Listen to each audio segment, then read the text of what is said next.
Hello and welcome to another episode of Football Talk Podcast. My name is Ozzie and I'm your host for today's show. Apologies for the delay. I had a bit of technical issues before I logged on. And I've been away for a couple of weeks as well. So just getting back into the speed of things. So lots have happened during the match week 19 of the Premier League. Obviously some cancellations in terms of Liverpool versus Leeds as one of the games due to COVID within the camp. So still plenty to talk about regarding the Premier League. So we can crack on with the first game, which was the Monday night live football match, which was Newcastle versus Manchester United. So Newcastle managed to grab a valuable point, in my opinion, against the Red Devils there. It actually could have been a different result, as I feel like they were the better team and they probably could have gotten the 3 points. But the game itself, Steve Maximan was amazing in the first half.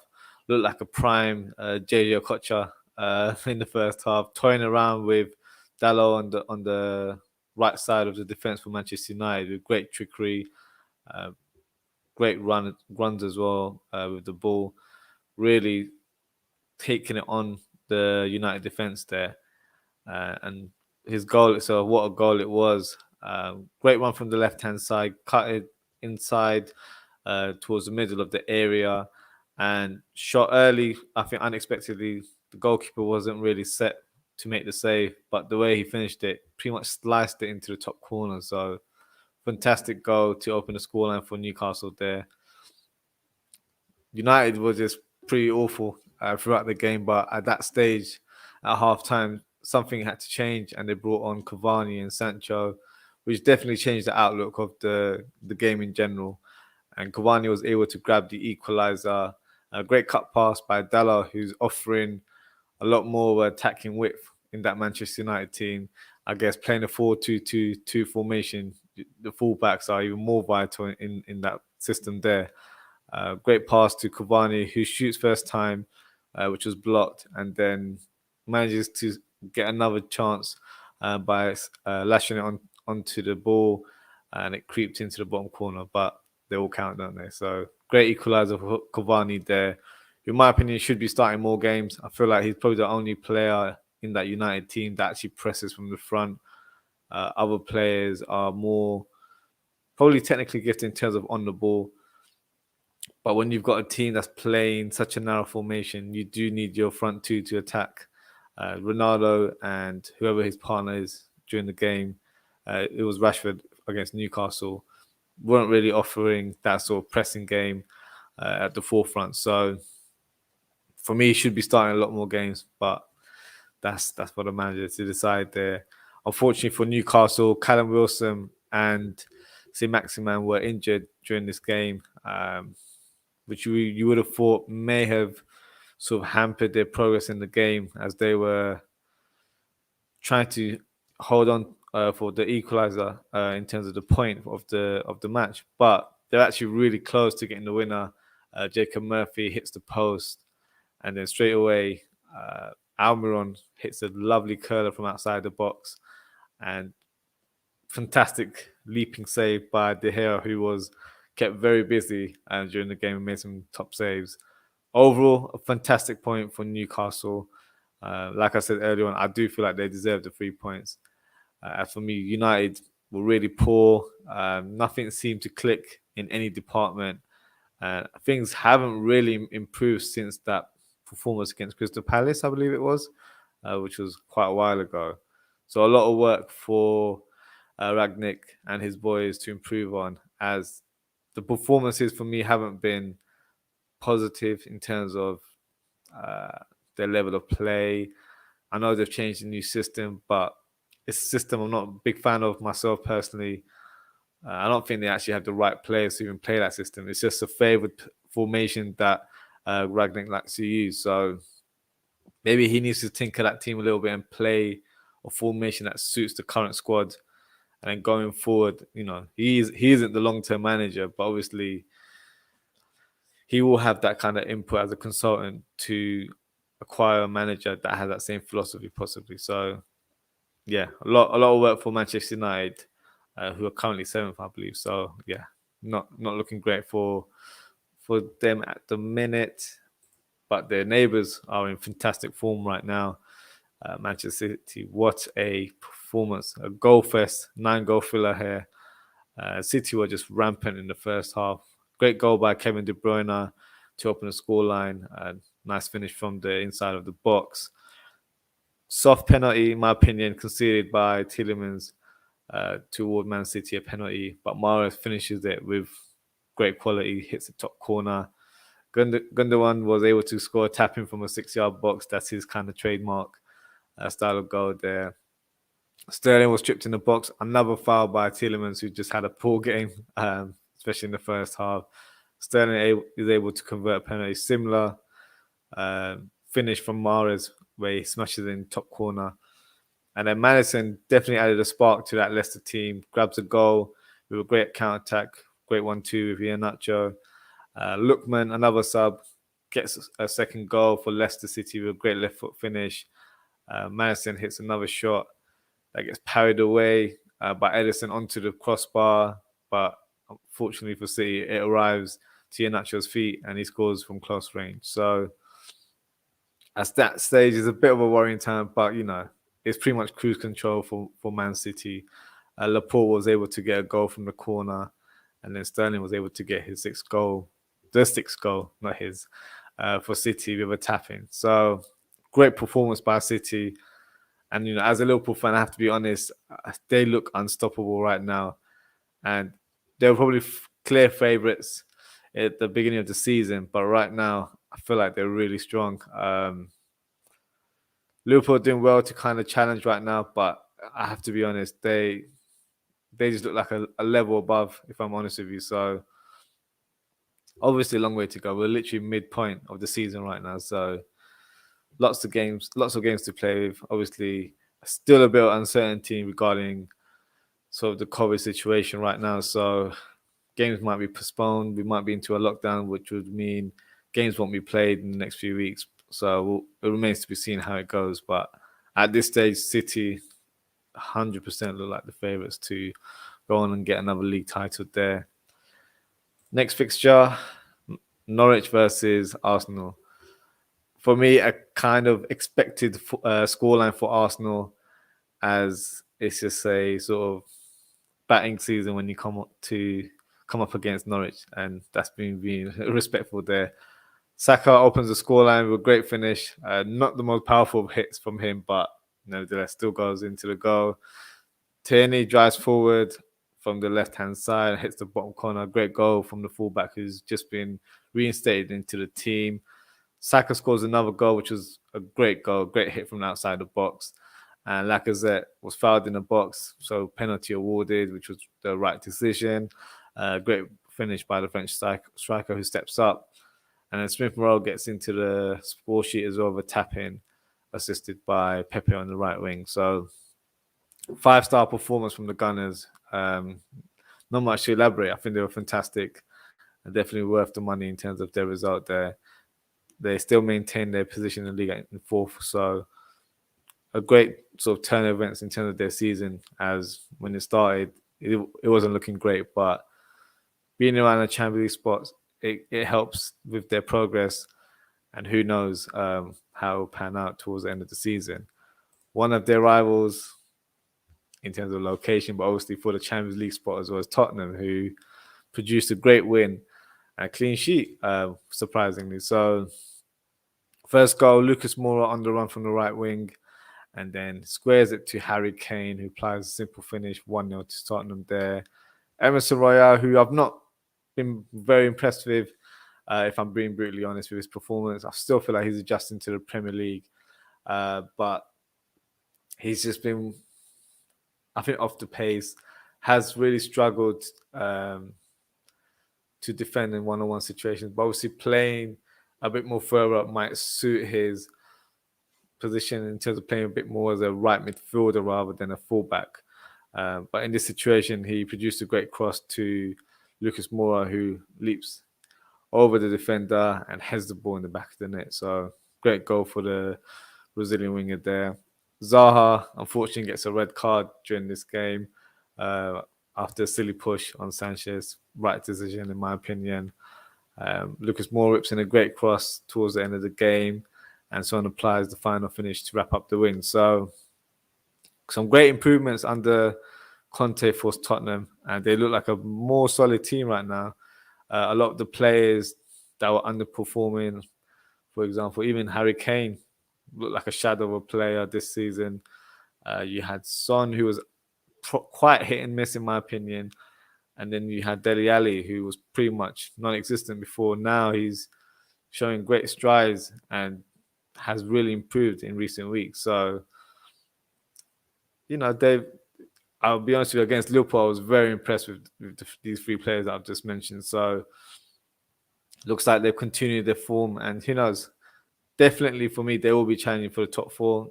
Will they be in that top four position? Who knows? Just got just got a comment here from Madison Smith. Is the Champions League title or bust for Liverpool now? I think right now they still have to challenge for both in terms of the league and the Champions League. Obviously, if you're looking at it on paper, we might have a stronger chance to get the Champions League title, as I feel like we kind of wiped our opponents in the group stages with ease. Knockout stage sort of suits our style of play as well, so it probably favours Liverpool in that regards. But with the league, I know Man City are rampant right now and ahead of the game, but it's still mid-season. So for me, as a Liverpool fan, I would still have faith in my team to challenge. And let's see how it goes. Maybe close to the season, it'll be neck and neck. Points will be dropped. It is one of those seasons where I feel like the teams have definitely strengthened. I think due to the uncertainty in terms of fixture list piling up now as well, it might have a negative effect on a lot of the teams as well. So I would say, unfortunately for City's rivals, is that City have a star-studded squad where they can replace like-for-like players. Like Kevin De Bruyne doesn't even start a lot of the games, but he's still very important. Bernardo Silva has probably been their best player this season. And even without a striker, they're still scoring goals. They're still doing really well. I just heard news today that Ferran Torres has moved to Barcelona. So they're able to release players and still not look weakened in terms of their squad. So interesting would they sign a striker in the January transfer window? I don't think they will. But yeah, in terms of Liverpool, as a Liverpool fan, I'd probably just say keep positive and go for both. There's no reason why not. Even we're in the semi-final of the Carabao Cup, so not a cup that I hold with prestige, but it's a trophy in the day, so we'll take that any day of the week. But yeah, still a lot of games to go, still a lot of games to play. So yeah, fingers crossed for Liverpool fans. We'll challenge towards the end of the season. So the next fixture, Aston Villa versus Chelsea. So bizarrely, Villa were the first to get on the score sheet with a whipped-in cross by Target on the left-hand side, and then Reece James was the defender that got the final touch, which led to the own goal there. So a good start for Villa in that regards, but for me, Chelsea were always the stronger team in this fixture. Callum Hudson-Odoi was fouled in the box and was rightly awarded with a penalty, and then Jorginho calmly slots in the ball in the back of the net. Pretty much a guarantee whenever he steps up in that penalty box. Lukaku comes off the bench and in a space of about 5 minutes gets on the score sheet with a great guided header. It's a great impact from him there. And then later on in the game, he goes on an amazing run and gets brought down by Konsa in the penalty box. Another penalty awarded, and as always, another calm finish by Jorginho. So great victory for Chelsea. Aston Villa, for me, have really improved since the appointment of Steven Gerrard, and great 3 points for Chelsea that will only help with their challenge for the title.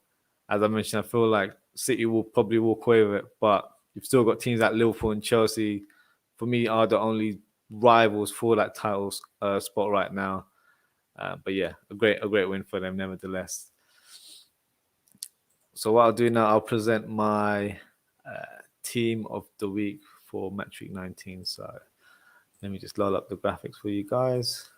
And here it is. So the goalkeeper, I've gone for De Gea. The reason I've gone for De Gea is because even though he's a Manchester United goalkeeper, he had to really work for his wages against Newcastle, made some numerous saves. That save from that beautiful curler by Almiron was vital, as that could have gone in, so and could have been the actual match winner. So I feel like definitely deserves a place in my team there.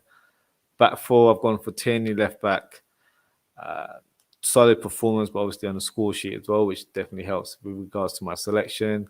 Then you've got Laporte and Bednarek, who are also on the score sheet for their teams. And Emerson Royale produced a great assist for Lucas Moura for their victory as well. Midfield, probably a surprise in terms of my left-sided one is Joelinton, who's been playing as a number 8 in the last couple of weeks. And he looked really solid against Manchester United.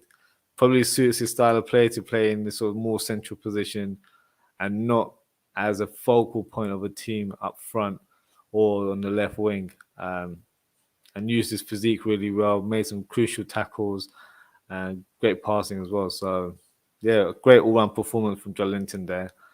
Jorginho, 2 penalty conversions, another solid performance from him. Ward-Prowse as well, assist and a goal for his team, which was a great victory over the weekend. And then my front three, you've got Sterling on the score sheet again. Back to form, in my opinion, and rightly so. For me, I would always have Sterling ahead of Grealish on that left wing position.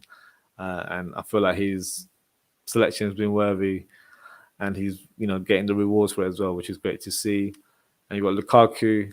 I know he came on as a sub, but I think he made a great impact in the game, scored a goal, but obviously got the penalty later on in the game. So that's why I've got him in my team there. And then Saka for me, it was between Saka and Lucas Moura. Lucas Moura for me had a fantastic week as well, but I've gone for Saka, scoring 2 goals. I was pretty much involved in everything in Arsenal's play there. Really impressive. So as you can see, he's got the armband there, so he's my star player of the week. So that's why he's in my team of the week there. As I mentioned earlier, we're in the midpoint of our season now. So what I'd like to do is share my team of the season so far. So obviously, when we do approach the end of the season, it might be a completely different team. But at this stage, I feel like this is the team that stands out. So let me just share my screen with you guys. So this is my team of the season so far. So I'll break it down in terms of why I've selected a lot of the players. I'll give a mention of other players that were close to being selected. So let's start with the goalkeeping position. I've gone for Ramsdale. I don't think that'll be a surprise to that many. A player, when he was signed, definitely raised a lot of eyebrows, especially amongst Arsenal fans. For me, I've always regarded him as a player, a goalkeeper with good potential. When he was initially signed, I always thought he was signed as a backup goalkeeper to Leno, but clearly he was brought in to take that number 1 spot. And I feel like he's definitely flourished when he was given that opportunity. And, he hasn't looked back since. He's been fantastic, made some crucial saves. Has definitely helped shore up the defense as well. He's quite vocal. I can sort of see like a leader within him as a player as well. So, yeah, I think he's been fantastic. Honourable mentions would be Alisson, for me, who's been fantastic for Liverpool. Ederson, who's probably kept the most amount of clean sheets. He deserves a mention. Mendy as well has been fantastic for Chelsea. Jose Sa, who's the Wolves goalkeeper, for me has done fantastic, considering he had to replace Rui Patricio, who was a fantastic goalkeeper for Wolves. And he's kept some good number of clean sheets this season as well. So that's another honourable mention. And Sanchez for Brighton, who's a great shot stopper, but has also kept clean sheets if you're sort of into your statistics there. So So yeah, some good sort of rivals regarding that position. But I think so far this season, I think Ramsdale has been the best goalkeeper this season. My back four, I don't think there'll be a lot of huge surprises, but we've all got our opinions when it comes to football. So left back for me, I don't think there's anyone that's been better than Cancelo in that position. Honourable mentions would probably be Robertson, who's done well for Liverpool, but has been in and out of the team. And another honourable mention will be Chilwell, not technically a left back, but a wing back, I guess. So I would still consider him to be in that position there. But for me, regardless of that, he's been head and shoulders above everyone. He's been on the same level as my right back, who is Alexander-Arnold there. I feel like those two players have been fantastic. They both play important roles within their teams as the creators from fullback position, which is a rejuvenated position now because that's not what we had expected from fullbacks in the past. But they're so vital in terms of how they play. I love the way both of these fullbacks cut in and then produce some passes that you'd expect your De Bruyne, like that level of players to make. And they're both been fantastic. So Cancelo for me has definitely been the best left back, considering he's not a natural left back as well, and he's right-footed and he normally plays as a right back.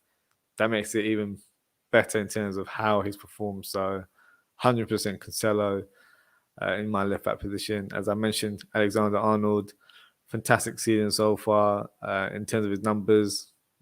Obviously, that's never in question in terms of assists, but overall play, been really impressed with him. For me, he's improved defensively as well, which is something that's always a question mark over his head. But yeah, really, really impressed with his performance this season. And he's looked really strong throughout the recent games that we've played. Centre-back pairing. So I'll give some honourable mentions before I talk about the two players I've selected. So Diaz for me has been fantastic for Man City. Laporte as well, who didn't feature that much last season, but has definitely taken his place in the team, has performed really well. Salisu, who plays for Southampton, for me has been an impressive performer for them. Ben White, who was an expensive purchase for Arsenal, he's been fantastic for me as well. And obviously Virgil van Dijk goes without saying. And Thiago Silva, for me, has been impressive as well. But the two players that I've selected is Rudiger. So Rudiger, for me, it was close between him and Thiago Silva, but I just feel like Rudiger edges it a little bit. I feel like he's been more consistent, and I feel like his performance have been a bit more standout in terms of making crucial tackles, and I think even chipping in 1 or 2 goals here and there. So for me, really impressive in terms of how he's performed. This might be a surprise one for some, but if you watch Matip week in, week out like I do, I think he's been amazing. And I know a lot of people have selected Van Dijk as their centre back, but I've gone for Yo Matip. I think he's been phenomenal this season. And he, thank God he's actually been injury-free, touch wood, so far this season. And he's just been phenomenal. He's just added a different sort of dynamic to our play where he'll grab the ball and just dribble through the opposition's defense and try and split them open unexpectedly, because it's not something you expect from a centre back. The way he carries the ball definitely helps in terms of our play there. So, but obviously, more importantly, as a defender, he's been fantastic. He's been really solid, and has produced a formidable partnership with Van Dijk. So, for me, he's definitely been one of the standout defenders this season. My midfield, I've gone for 2 centre midfielders as a defensive midfielder. So I've gone for Declan Rice and I've gone for Rodri. So Declan Rice for me has really improved this season, has shown great maturity in his play, shows a great variation in terms of his passing range as well. And I feel like he's become the leader of that West Ham team now. So great to see in terms of how he's performing. And he's definitely stood out in terms of how he's played for his team there. Rodri as well, for me, last season when he signed, showed glimpses of his quality, but for me, didn't do enough to kind of be regarded as one of the top midfielders in the league. But this season has been completely different for him. Really standout performer, has scored a couple bangers as well, which is unexpected to see from a defensive midfielder. Yeah, I think Declan Rice and Rodri have been really, really solid this season. Honourable mentions would probably be Fabinho for Liverpool. I think like he's been really, really good for us as well. Jorginho as well for Chelsea.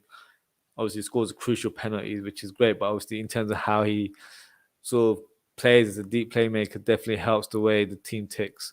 Um, Gallagher as well. A player that was really impressive actually last season when he was on loan with West Brom, but he's continued that form playing for Crystal Palace and probably up to level in my opinion. Has been really good, scoring some good goals as well, but just offers a different dynamic presence in that Crystal Palace midfield. So definitely a standout performer there. And Mason Mount for me has been fantastic as well in terms of playing as a midfielder, but has been able to play in different positions as well. So yeah, so that's the honourable mentions there. In terms of attacking midfielders, honourable mention would be Phil Foden. For me, he hasn't played enough games to kind of cement a position in the starting lineup. But nevertheless, when he has played, he's been fantastic. Another one is Odegaard. So probably not a player that stood out for a lot of people, but I feel like, especially in the last few weeks, I've been really impressed with him. And I feel like he's getting into that gear where I feel like he's going to show a new level in his play. So a solid season so far from him. He's not been bad and he's not been amazing either. But I feel like he's been a good addition to that Arsenal team, and I definitely feel like all of their sort of goals does go through him. So an important player for Arsenal this season, in my opinion. But a person I don't personally like, that's just me being brutally honest. But when it comes to football, you have to be, you have to, you can't use your personal agenda when it comes to this sort of selection. But Bernardo Silva for me has been one of the top performers for Man City, and definitely deserves to be in this team as my sort of number 10 here. So that's my midfield there.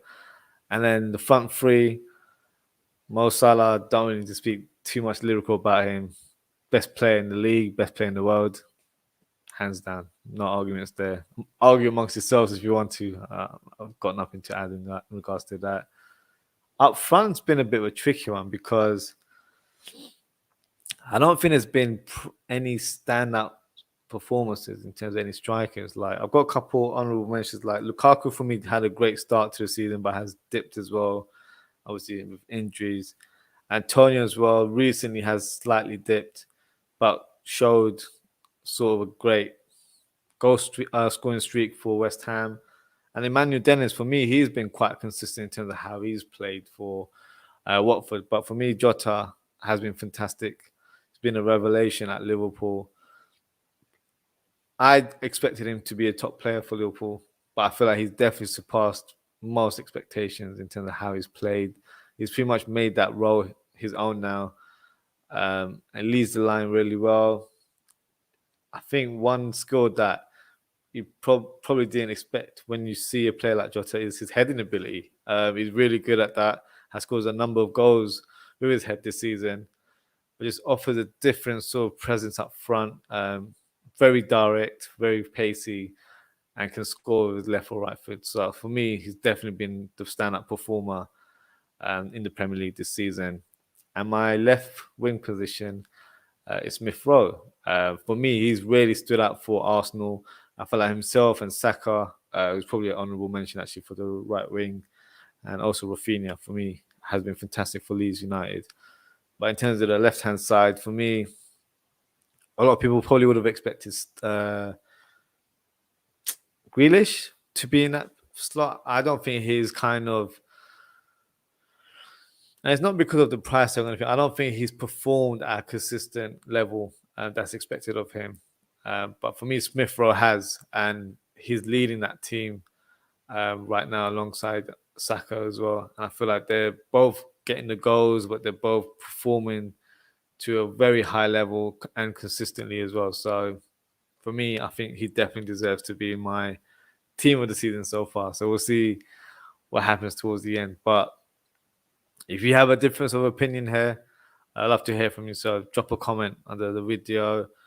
Yeah, I'll be intrigued to see what you guys think of my team there. And that pretty much wraps us for today. So thank you for tuning in at such a late time today. If you're new to the channel, please don't forget to like, subscribe, and hit the notification bell to be notified of any new content that's coming up in the next few weeks. Next episode will be this Thursday, 30th of December at 10 p.m. UK time, where I will be covering match week 20. I know there was a few games played earlier on today. I didn't want to mention it, but I will speak about it in more detail on Thursday once we've sort of watched all the other games and have a bit more of a different perspective in terms of the outcome of those results. So that'll be taking place this Thursday. Thank you again, guys. Stay safe, and I hope to see you this Thursday for the next episode. Take care and goodbye.